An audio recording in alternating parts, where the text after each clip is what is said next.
Como destruir a educação. Olá pessoal, eu sou Matheus Assunção. No vídeo de hoje eu quero falar sobre este tema, que é o tema educacional, um tema que interessa a todos, não só para educadores, como também para os pais que são educadores também, como para todos aqueles que se preocupam de algum modo com a educação, com o ensino. Então se inscreva aqui no canal.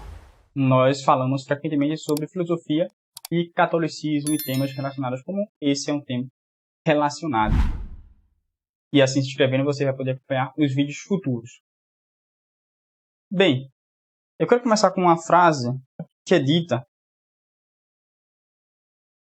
na encíclica Divini Illius Magistri, do Papa Pio XI. Ele diz o seguinte: a educação imprime nos espíritos a primeira, a mais poderosa e duradoura direção na vida. E como nós muito bem sabemos, educar é formar a inteligência para a verdade e a vontade para o bem, e permitir a liberdade, a escolha da verdade e do bem. Então essa é a função da educação, essa é a sua marca mais duradoura, a marca mais duradoura que ela imprime em alguém. A verdade e o bem. E nisso nós já encontramos o grande papel da educação, o grande papel do educador e dos pais com relação aos filhos. Porque, de fato, a finalidade do matrimônio é a geração e educação dos filhos. Primeira geração, depois educação dos filhos. Isso é sabido, ou seja, esse papel da educação para a formação de boas pessoas e boas almas é sabido desde antigamente. Em Platão, nas leis, nós lemos o seguinte: o homem pode converter-se no mais divino dos animais sempre que se eduque corretamente. Converte-se na criatura mais selvagem de todas as criaturas que habitam a terra, em caso de ser mal educado. Verdade e bem são os fins, os ideais da educação, que não podem ser justificados ou substituídos, como nós vemos nos tempos de hoje. Platão, com essa passagem das leis, ele estava muito certo, e se ele vivesse nos tempos de hoje, ficaria abismado.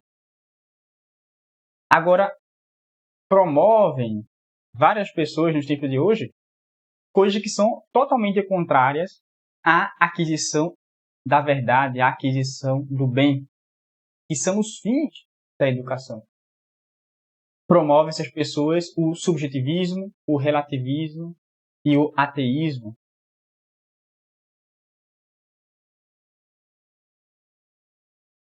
Verdade e bem são os fins, os ideais da educação, que não podem ser justificados ou substituídos por qualquer outros meios, mesmo que sejam úteis e eficientes, como querem muitos que prezam pela técnica. Situações contraditórias emergem em razão da suplantação dessas coisas. O homem, como nós conseguimos observar nos tempos de hoje, torna-se mestre de si mesmo. Seu valor subordina-se ao da coisa e a sua dimensão moral à eficácia da técnica. Como bem conseguimos observar no desprezo, no descaso da própria dignidade da pessoa humana, que hoje vira como que uma máquina para as próprias máquinas. Que no fim das contas é uma elite globalista, é uma elite que faz com que isso aconteça. São pessoas por trás disso. Então, eu quero falar um pouco sobre essas três coisas que buscam substituir a verdade e o bem. Esses três tipos de movimento, esses três ismos, que é o subjetivismo, o relativismo e o ateísmo. Já falei aqui nesse canal sobre o subjetivismo, sobre o relativismo na série sobre o liberalismo. E pretendo continuar, sim. Então, como já fazia algum tempo, quando eu fazia um vídeo, eu resolvi tratar um pouco sobre essa questão, né? E razão também do que eu estou estudando atualmente. Atualmente estou, e por isso eu fiquei aqui um pouco distante do canal, mas, o quê? Faz 15 dias que não posto um vídeo, talvez? Mas estou me empenhando no meu TCC, que trata justamente sobre a educação. A educação em Santo Tomás de Aquino. O ensino em Santo Tomás de Aquino. Focado ali no De Magisto. Bem, então eu quero falar sobre essas três coisas que penso que dá mais clareza para a situação que nós encontramos hoje em dia. O subjetivismo, como já falei diversas vezes, ele é a doutrina segundo a qual o conhecimento depende indiscernivelmente do sujeito cognoscente. Ou seja, que é tudo em relação ao eu, ao sujeito. A coisa não é verdadeira porque a realidade mesma se impõe, mas porque eu quero, porque eu compreendo, porque eu penso ser assim, tudo se reduz ao eu, ao eu. Eu isso, eu aquilo, é o subjetivismo. E sobre isso nós vemos diversos slogans que surgem por aí, certo? Fato é que o subjetivismo ele aniquilou a objetividade do conhecimento e entronizou o homem como mestre de si mesmo, privando da busca da verdade e do bem comum. O racionalismo cartesiano e o iluminismo kantiano foram a máxima expressão desta herança, como nós já vimos quando falei sobre a relação de Immanuel Kant com o pensamento católico liberal, o pensamento humanista católico liberal. A influência de Immanuel Kant sobre os autores que proporcionaram tudo isso que ocorreu no Concílio Vaticano II e após o Concílio Vaticano II. Porque justamente, não é? O iluminismo é, como bem diz Kant no seu breve texto sobre o iluminismo, é nada mais que aquele momento em que o homem ouve a sabedoria, diz Kant. Ele ouve a sabedoria e se liberta. E agora ele não precisa mais que alguém diga as coisas para ele, o que é certo e o que é errado, mas ele mesmo consegue fazer isso. Ele mesmo tem essa clareza, esse esclarecimento. É o momento em que o homem encontra a sua maturidade e se torna mais homem. Isso é o iluminismo, no fim das contas. Então, essa é a primeira coisa que está por trás dessa destruição educacional. A segunda coisa, que é consequência do subjetivismo, não é? Como nós já vimos em outros vídeos, é justamente o relativismo. Bom, só uma nota, não é? Nós sabemos que o subjetivismo ele é do âmbito teórico. Perdão, ele é do âmbito teórico. Sua parte prática, seu correspondente prática é justamente o liberalismo. O liberalismo é a doutrina segundo a qual o homem ou não se ordena essencialmente, não se orienta, não se ordena essencialmente a Deus, ou se ordena, se orienta, é apenas acidentalmente. Bem, paro por aqui. Sobre isso eu tenho vídeo no canal. Mas o relativismo aparece-nos hoje como a filha mais jovem do subjetivismo, como nós bem sabemos. Apesar de ter, como de fato tem, as suas raízes na antiguidade.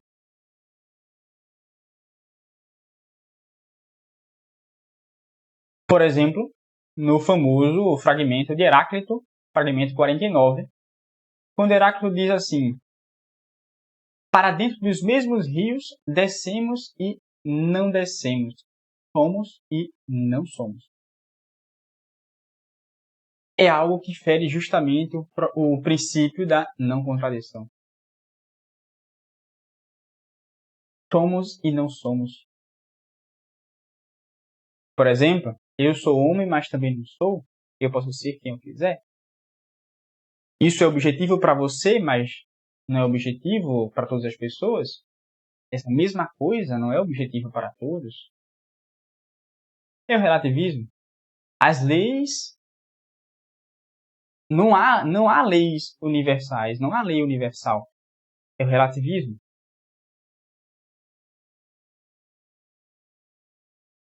Ele poderia ser exigido como princípio metafísico da incoerente possibilidade de, no interior do devir, ser e não ser são a mesma coisa.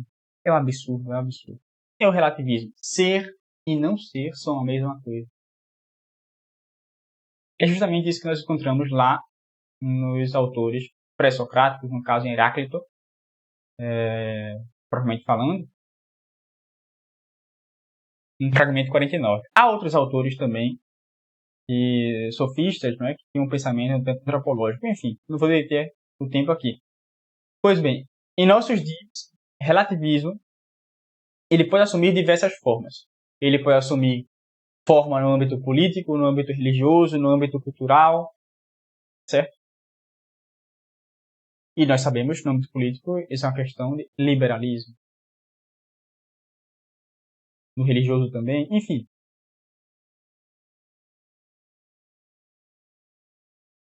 Ele subordina todas as ações e escolhas humanas aos interesses relativos à utilidade subjetiva, ou seja, à minha utilidade, à utilidade do outro, mas não ao bem comum. Uma sociedade assim não sobrevive, ela é destruída. Ela é destruída. Quanto ao terceiro ponto, o ateísmo. Bom, o ateísmo, essa palavra ateu, não é? Ateos, significa sem Deus. Do grego, sem Deus. É a postura filosófica consequente do radical racionalismo que se supõe a premissa da inexistência de um Deus transcendente, necessário e princípio de tudo. Não há ateu que não seja agnóstico. E não há ateísmo que admita a existência divina. Por isso mesmo, ateu comete a mesma contradição do agnóstico. Coisa que nós já vimos no vídeo que falei sobre Immanuel Kant. Confiram, é um vídeo muito importante aqui no canal. Logo, persiste na incoerência mesma do agnóstico. O que é uma tolice, claro. Se for isso, o ateísmo é postura intelectual, mais tola e contraditória. Muito mais tola e contraditória, mesmo do que a do agnosticismo. Por quê? Por negar a possibilidade de conhecer o que se supõe existir, é ainda mais coerente do que afirmar, como querem os ateus, a impossibilidade de existir do que não se conhece.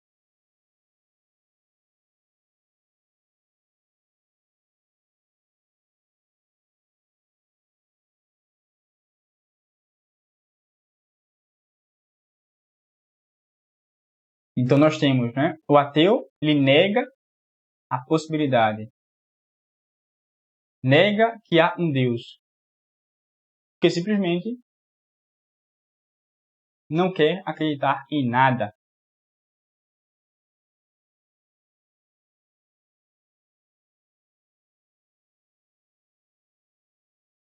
Se eu não conheço, portanto, não existe. Que maravilha, né?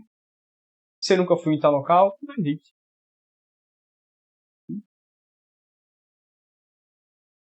Bom, o ateísmo, ele impossibilitou, a partir da negação da existência de Deus, qualquer busca de sentido de vida humana para fora do próprio eu. Tudo se encerra no eu, em mim, pouco importa os outros. Isso é o ateísmo. Tudo se encerra no próprio eu. É o imanetismo, no fim das contas. É o imanetismo. Por isso, essas correntes filosóficas, né? Nós vemos o materialismo, nós vemos o existencialismo, tudo isso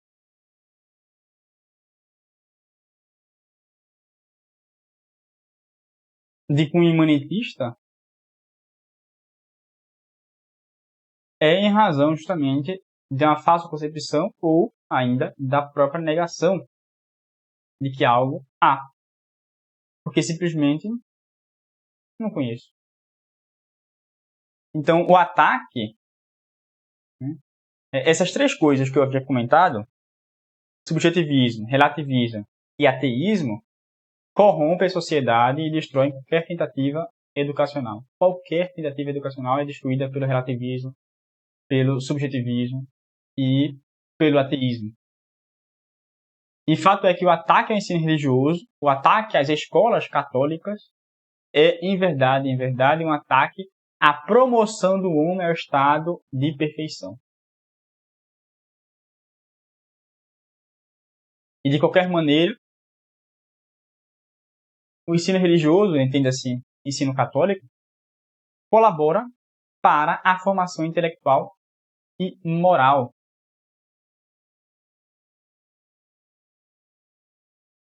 Mas como colabora?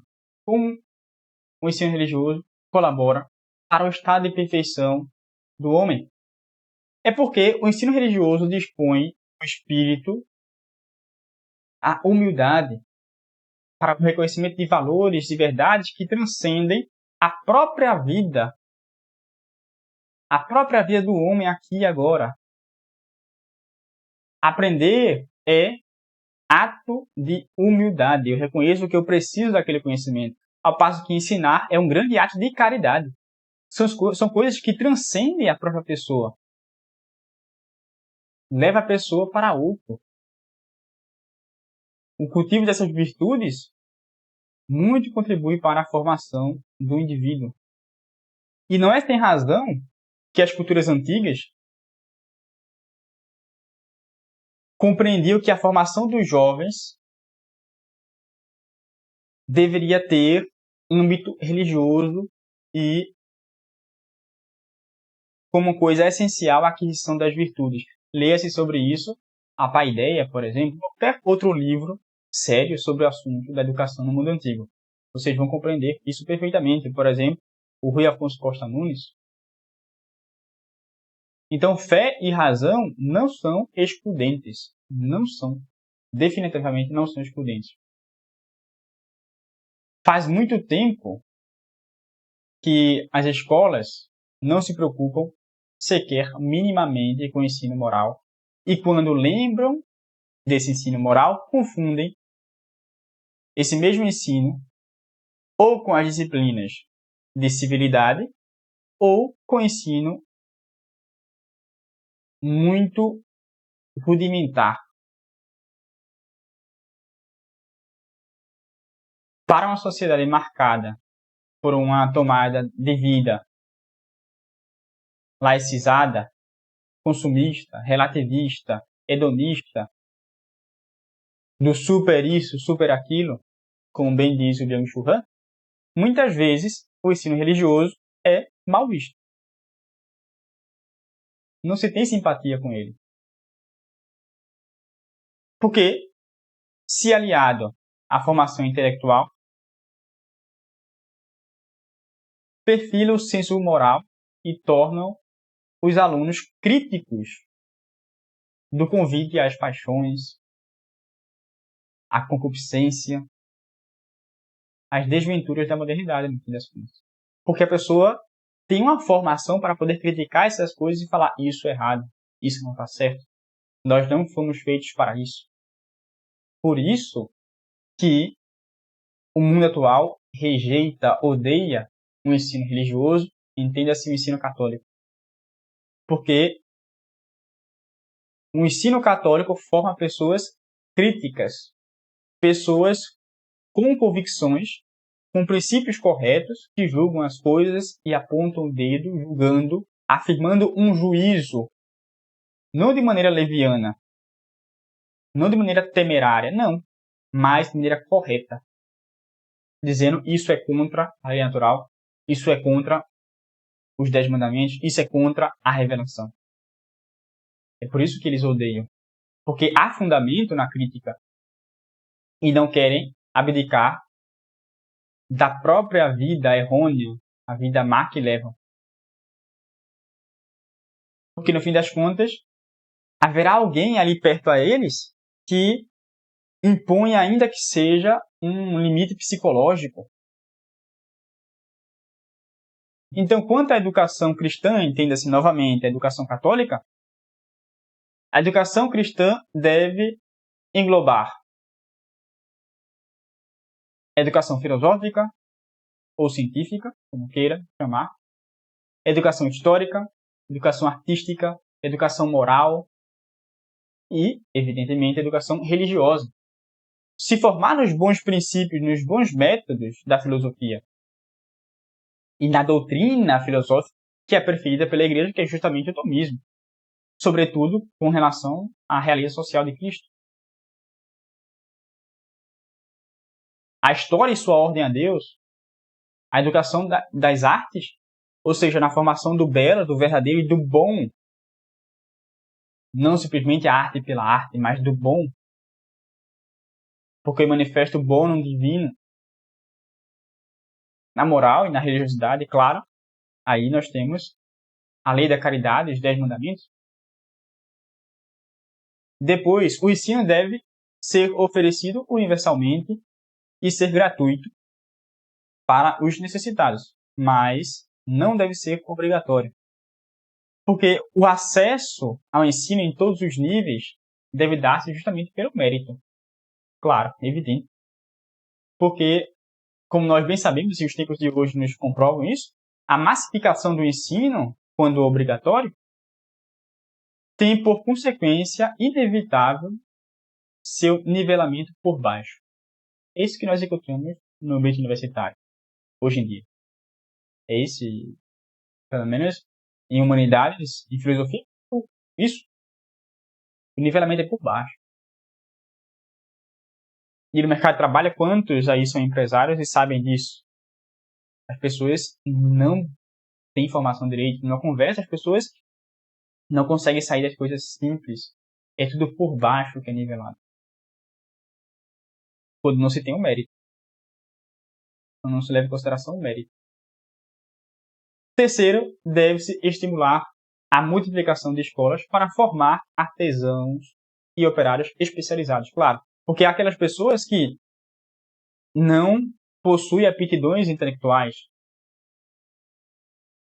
mas aptidões técnicas, aptidões mais específicas, especializadas em coisas mecânicas. E não tem nenhum problema nisso. É normal. Há pessoas com aptidões para isso, para aquilo. É totalmente normal. Mas as pessoas também devem ter meios para se promover socialmente. Justamente com esse tipo de iniciativa, esse tipo de escolas. Hoje em dia nós temos, por exemplo, os ETEs, os IFs, que possuem ensino técnico também.